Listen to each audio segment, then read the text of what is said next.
લોકસભાની ચૂંટણીમાં દરેક ઉમેદવાર પ્રયત્ન કરી રહ્યા છે કે કઈ રીતે જનતાનો પ્રેમ મળે, જનતાના આશીર્વાદ મળે અને જનતાની વચ્ચે તેઓ જઈ શકે. અનેક એવા પ્રયત્નો થકી કરી રહ્યા છે કે આવનારી આ લોકસભાની ચૂંટણી કે હવે એની ચૂંટણીનો મતદાનના દિવસોમાં બસ ગણ્યા ગાંઠા જ દિવસો બાકી રહ્યા છે, ત્યારે અનેક એવા પ્રયત્નો કરી રહ્યા છે. અને આ પ્રયત્નોમાં ઉમેદવારો ક્યાંક ભવ્ય રોડ શોનું આયોજન કરતા હોય છે, કેમ કે એમાં અનેક ગણી ક્યાંક એવું સમર્થન જોવા મળતું હોય છે અને પ્રચંડ તેઓ પોતાની બહુમતી બતાવતા જોવા મળતા હોય છે.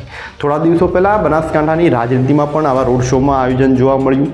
એમાં કોંગ્રેસના ઉમેદવાર ગેનીબેન ઠાકોરે ડીસા શહેરમાં આખી પોતાની એક રેલી કાઢી બાઇક સાથે. એમાં એક ભવ્ય રોડ શોનું આયોજન કર્યું હતું અને એમાં સારી એવી એમનું જન સમર્થન પણ એમાં જોવા મળ્યું. અને આજે ભાજપના ઉમેદવાર રેખાબેન ચૌધરીએ રોડ શોનું આયોજન કર્યું છે, ત્યારે એમાં પણ ક્યાંક ઘણી બધી એવી બાઇક રેલીઓ અને ગાડીઓ સાથેનું આખું એક પ્રચંડ સમર્થન એ ક્યાંક ને ક્યાંક ભાજપ ઉમેદવાર રેખાબેન ચૌધરીના સમર્થનમાં જોવા મળ્યું છે.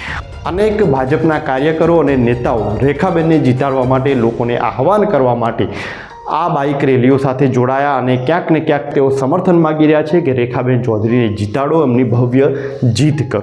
જે રીતે બનાસકાંઠાની રાજનીતિ જો કે થોડા સમયથી જ ગરમાયેલી જોવા મળી હતી અને ક્યાંક ગેનીબેનનું પણ વર્ચસ્વ જોવા મળી રહ્યું હતું. એટલે એવામાં ક્યાંક જે રીતે એક નેગેટિવ ક્યાંક ને એવા એક્ઝિટ પોલ જઈ રહ્યા હતા કે કદાચ આ સીટ ઉપર કોંગ્રેસ પણ જીતી શકે એમ છે, ફાઇટ તો કમ્પ્લીટ આપી શકે એમ છે. તો એવામાં આ બધું જ ડેમેજ કંટ્રોલને કરવા માટે ડીસા શહેરમાં પ્રધાનમંત્રી નરેન્દ્ર મોદી આવવાના છે. જો કે રેખાબેનનો આ રોડ શો તમે જુઓ તો ક્યાંક ગેનીબેન પછીનો જ રોડ શો છે. પહેલાં ગેનીબેન ઠાકોરે ડીસા શહેરમાં રોડ શો કર્યો અને હવે રેખાબેન ચૌધરીએ રોડ શો કર્યો છે.